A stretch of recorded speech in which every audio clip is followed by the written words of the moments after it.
Hi అండి. మీరెప్పుడైనా గోంగూర, మొటింకాయలు లేదా గోరుచిక్కుడుకాయలు అంటారు కదా! వాటితో చట్నీ తయారు చేశారా?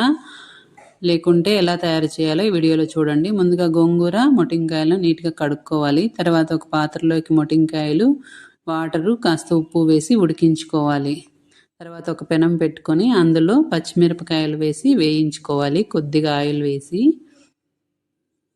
ఇవి కాస్త వేగిన తర్వాత ఇందులో ఒక స్పూన్ జీలకర్ర కూడా వేసి వేయించుకోవాలి.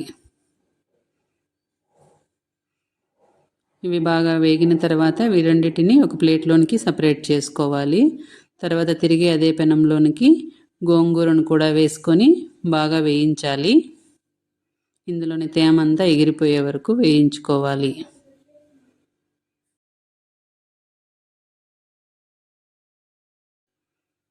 మొటింకాయలు కూడా బాగా మెత్తగా ఉడకాలి. ఇలా తేమంతా ఎగిరిపోయిన తర్వాత ఇందులో కాస్త ఆయిల్ వేసుకొని బాగా ఉడికించుకోవాలి గోంగూరను. మొటింకాయలు కూడా ఇలా బాగా మెత్తగా ఉడికిన తర్వాత ఇలా ఒక రంధ్రాల గిన్నెలోకి వేసుకొని అందులోని వాటర్ అంతా ఉడికిపోవాలి. తర్వాత రోట్లో మనం వేయించుకున్న పచ్చిమిరపకాయలు, జీలకర్ర, ఉప్పు వేసుకొని మెత్తగా నూరుకోవాలి. తర్వాత మనం వేయించి పెట్టుకున్న గోంగూరను కూడా ఇందులో వేసుకొని మెత్తగా నూరుకోవాలి.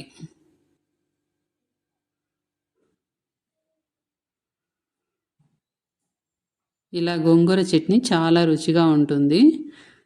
గోంగూర కూడా నూరిన తర్వాత మొటింకాయలను వేసుకొని మరి మెత్తగా కాకుండా కొంచెం కచ్చాపచ్చాగా దంచుకోవాలి.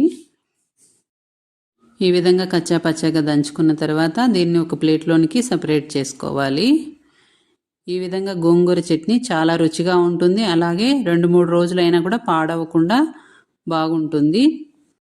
మామూలుగా చేసే విధంగా కాకుండా ఇలా ఒకసారి ట్రై చేయండి. చాలా రుచిగా అనిపిస్తుంది కూడా.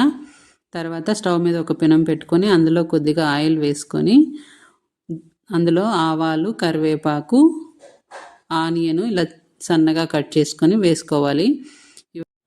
ఆనియన్ను మరీ పూర్తిగా వేయించకుండా కొంచెం లైట్గా వేయించుకుంటే చట్నీకి బాగుంటుంది. ఇలా వేగిన తర్వాత మనం నూరి పెట్టుకున్న మొటింకాయ గోంగూర చట్నీని ఇందులో వేసుకొని దీన్ని కూడా ఒక 2 నిమిషాల పాటు వేయించుకోవాలి. ఇలా ట్రై చేసి చూడండి. గోంగూర మొటింకాయ చట్నీ చాలా రుచిగా ఉంటుంది. అలాగే ఎలా ఉందో కామెంట్లో తెలియచేయండి. మీరు ఫస్ట్ టైం నా వీడియోస్ చూస్తున్నట్లయితే please like, share and subscribe my channel. Please support my channel. Thank you.